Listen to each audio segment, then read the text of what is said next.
I wanted to share an experience that I had a few years ago, just a couple weeks before the Florida passed a bill saying that felons were going to have the rights back.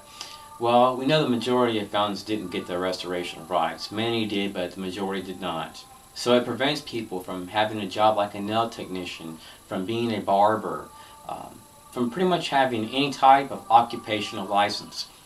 And to make matters worse, policy is being passed, and it's in effect in over 42 states in America, called the Crime-Free Housing Initiative. It's actually banning people from the last place they can live at, their own ghettos. So what's going to happen when these men come out with a desire to keep their families together, and they find they cannot live with their family, or their family will lose their housing benefits? They'll actually go out and commit more crimes. I'm seeing it left and right. I'm seeing men that are actually smoking marijuana knowing they have a P test the next day. It's because they feel so hopeless. Life is so empty. They feel so alienated. They're pushed into a corner and no one's there to help them. We want to say, oh, this person is a drug addict, that there's no hope for him. When the truth of the matter is that this person just needs a hand up, not a hand down.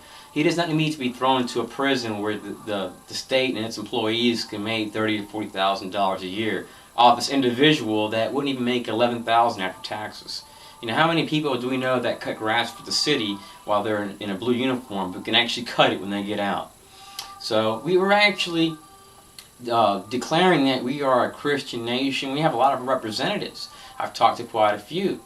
They probably don't remember me because it was a long time ago, but I went to the Florida State Capitol building, and the ACLU was present. We had buses from all over Florida, activists, and we had a lot of felons that were trying to get their rights back.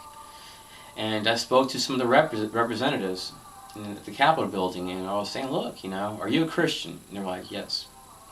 Do you believe that it's right to say, look, you can't be a nail technician, you can't be a garbage man, you can't have any type of job that's going to be able to provide for the next generation of kids in your family, or even for your mother and father when Social Security runs out, because it's going to in the next couple of years, possibly. I really think it's going to. How can you tell me that you're a Christian? And let me tell you, when I went to jail, I had 3 years. Before I went, when I was in the county jail, I met a guy. I was about to hang myself. They were going to offer me like 15 years. I didn't want to live anymore. Actually, when they arrested me, I felt so bad for the crimes that I committed. I actually told the police like about 10 other crimes that I had done, and that there was no way they would have known. I just confessed it because I felt so bad about myself. It's not that I wanted to go to prison, it's just I felt so bad about the things that I had done that I just wanted to get it out. I just wanted to do the right thing, and I wanted the people to get their money back. I felt bad about everything that I'd done. I fasted and I prayed, not for days and weeks. And all the security guards seen me going from like 140 to like 75 pounds. And I started preaching when I got out of prison, churches. And I had stopped fasting after a while because I didn't gain my weight, but I was really into it. And I went through this period where I really sought God with all my heart and all my soul, and believed that when I came out, that these people that have these stones in their buildings saying that in God we trust were going to at least allow me to work and at least live in a ghetto. Because that was my prayer before I got saved, was, God, if you are real, when I get out of here, I want to be able to work and at least live in a ghetto. I want to be humble, and at least I want to crawl before I can walk. I don't ask for big and grand things or just to be known and famous. I just want to work and be productive and live in my community and have a social life. I've been living with my family now for 10 years, and I can honestly say this, that I'm not, where people become, institutionalized. I can take care of myself if society will allow me to work and have housing. But if they're not going to allow me to have jobs and housing, I can't do anything for myself. So it's not really up to me no more. I'm someone that has a CDL license. I've been to Purdue, I've been to other schools, and the system is saying, no, you can't do this, and that. And we even have staffing agencies that are blocking us from jobs. Jobs that I used to be able to do years ago, now I can't do due to the recession.